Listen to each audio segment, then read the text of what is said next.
Hello everyone students, welcome back to NCERT Maths with Rohit Sharma and today's we will discuss about question number 13 with case study first. Okay, case study first के जो questions हैं वो questions हमें यहाँ पे solve करने हैं. तो उस क्वेश्चंस में आपके क्या कह रहा है कि इस क्वेश्चन इसमें ट्रिग्नोमेट्री से रिलेटेड क्वेश्चन दिया हुआ है. आपके पास लाइट हाउस दिया हुआ है, लाइट हाउस मुंबई हार्वर्ड्स. ठीक है, मुंबई हार्वर्ड्स का एक आपको लाइट हाउस दिया हुआ है. लाइट हाउस की जो हाइट है वो 240 मीटर गिवन है और 240 मीटर के बाद में आगे क्या रहा है कि वहाँ पे एक गार्ड बैठा हुआ है. गार्ड बैठा हुआ है वो क्या कर रहा है कि एक उसके सामने से एक अनडेफिनेट जो बोट है, बोट चली आ रही है, तो उसको वो ऑब्जर्व करता है. ठीक है, जब ऑब्जर्व करता है तो ऑब्जर्व करते समय जब भी हमारी जो आई कांटेक्ट होता है सबसे पहले क्या करता है कि स्ट्रेट पोजीशन में जाता है. जब स्ट्रेट जाता है तब हम क्या करते हैं, उसमें जो बनने वाला एंगल होता है, जब स्ट्रेट पोजीशन में जो एंगल बनता है उस गार्ड में और उसकी जो हाइट के बीच में जो स्ट्रेट एंगल बनता है उस एंगल को हम बोलते हैं एंगल ऑफ डिप्रेशन. ठीक है, वो एंगल ऑफ डिप्रेशन होता है वो आपका 30 डिग्री का बन रहा है. ठीक है, तो हमें पता है कि angle of depression is equal to angle of elevation. Angle of depression और एंगल ऑफ एलिवेशन जो होते हैं वो क्या होते हैं, इक्वल होते हैं. तो देखिए यहाँ पे हम ऐसे ही यहाँ पे इसका डायग्राम बनाएंगे. तो डायग्राम में आपके पास क्या है, यहाँ पे एक लाइट हाउस है. लाइट हाउस में यहाँ पे एक गार्ड बैठा हुआ है. ठीक है, तो यहाँ पे इसकी जो लैंड है, अब इस लैंड में थोड़ा छोटा करते हैं. लैंड में यहाँ से एक बैठा हुआ जो पर्सन है, जो गार्ड है, वो क्या करता है, बोट को ऑब्जर्व करता है. तो बोट जब भी आएगी तो पानी में तो भाई वो नीचे ही आएगी. यहाँ पे नीचे बोट आ रही है, तो सबसे पहले उसने क्या किया, ऊपर देखना स्टार्ट किया. यहाँ पे देखा, तो यहाँ पे उसने देखा, तो देखते समय उसका जो एंगल बन रहा है तो वो एंगल आपका कितना है, 30 डिग्री का है.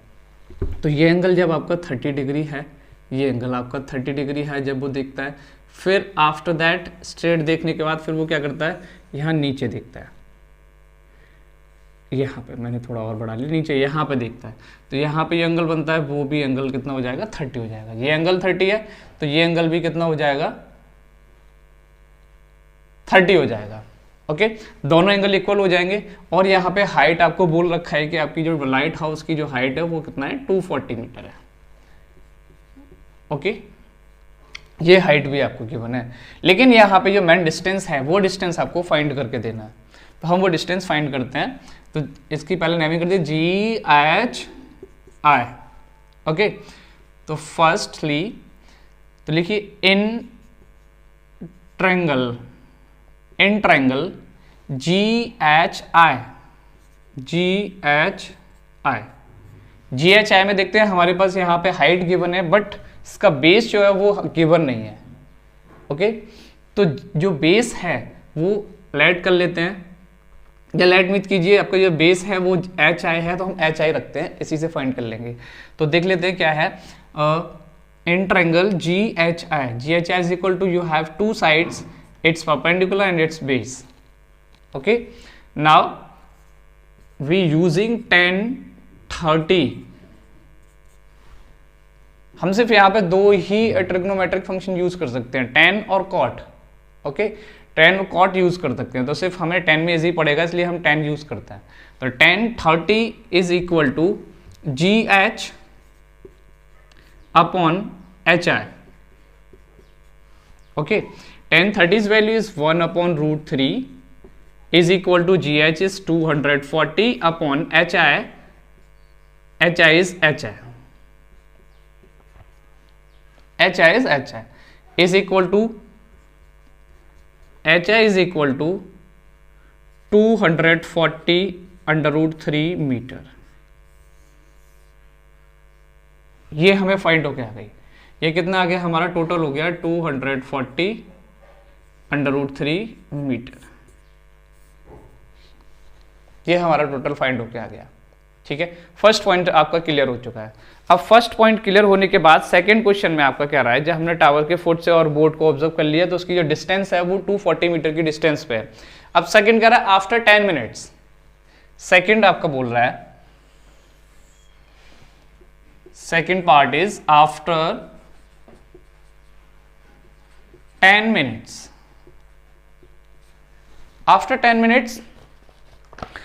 After 10 minutes, the guard observed that the boat was approaching the towards and its distance from tower is reduced by 240 under root 3 minus 1।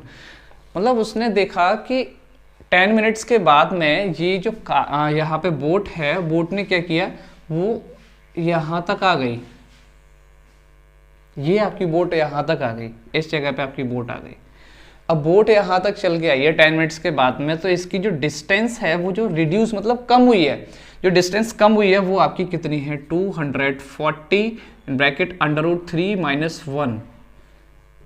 इतनी मीटर जो डिस्टेंस है वो रिड्यूस हो गई, वो कम हो गई, टोटल डिस्टेंस में से इतना कम हो गया। ठीक है, तो सबसे पहले हम एक काम करते हैं, टोटल डिस्टेंस में से ये कितना कम हुआ उसको फाइंड करते हैं। तो लिखिए after 10 minutes distance, remaining distance find कर लीजिए। तो रिमेनिंग डिस्टेंस हम यहां पे लिखते हैं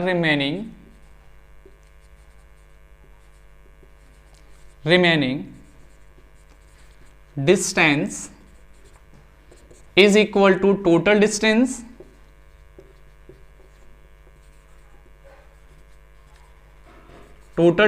माइनस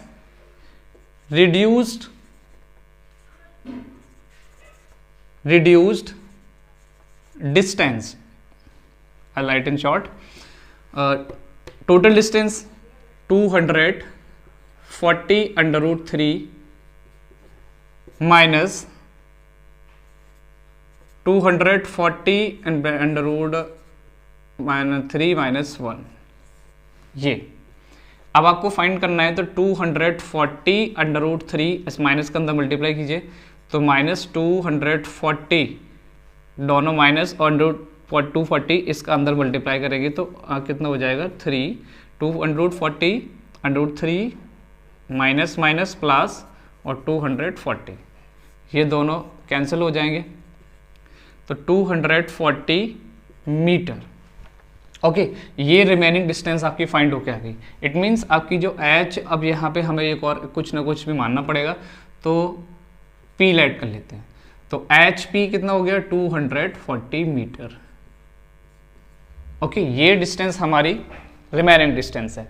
अब रिमेनिंग डिस्टेंस के बाद हमें क्या फाइंड करना है, ये एच, अब फिर से हमें इसको सॉल्व करना है। यहाँ पे जो एंगल है तो वो आपका थीटा होगा, ठीक है, और यहाँ पे जो टोटल एंगल ये बनेगा ये आपका क्या हो जाएगा थीटा हो जाएगा। तो ये इज इक्वल टू ये, दोनों इक्वल हो जाएंगे, theta is equal to theta. तो अब आपको क्या फाइंड करना है, लिखना है again in triangle GHP, GHP में आप फाइंड करते हैं तो क्या है tan theta is equal to GH upon HP।